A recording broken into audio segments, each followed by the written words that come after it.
So, given that there's not much to do, we'll do a little vlog after Salvador and Brazil to give let's say, an overview of impressions of Europe 2024.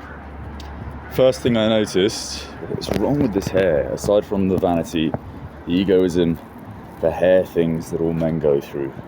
Why is my hair doing this? Aside from that, first thing I noticed on my transit in Madrid is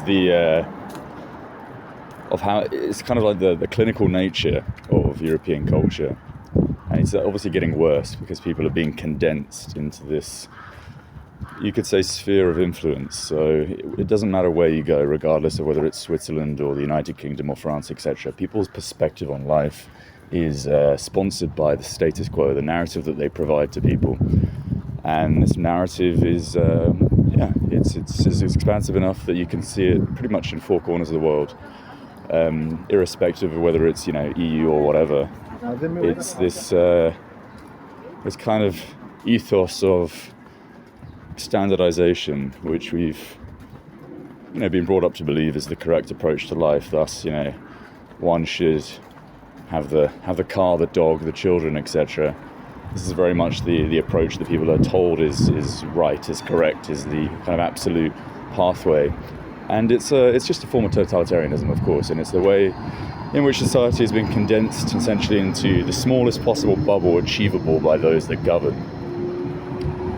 And that's what I noticed when I came from Brazil. And I have to say, I don't particularly like South America. I've already said that. It really, balance is the key to life, I think. It's not good to have kind of the utmost freedom, let's say, in a way whereby your capacity to develop yourself is limited through your inability to bring a line between achievement and pleasure, which unfortunately in South America, it's an unbalanced society. Everything is always about fun, and consequently there's no depth to the society, and whether you're in Colombia or Brazil is irrelevant.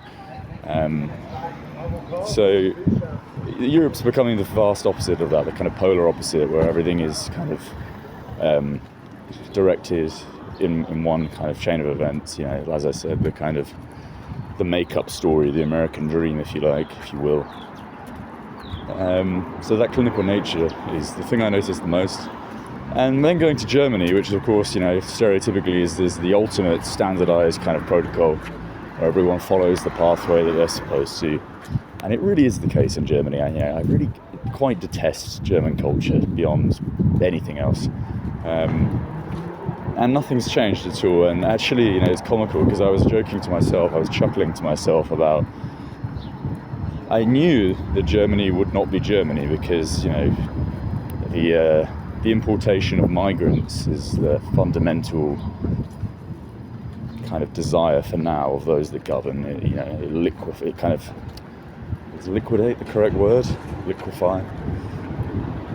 It removes the kind of domestic population. It destroys the homogenous society, which in turn prevents people from formulating ideas around community and ideas around kind of saturating an existence based on traditional family sets and this kind of thing. So Germany is really the utmost,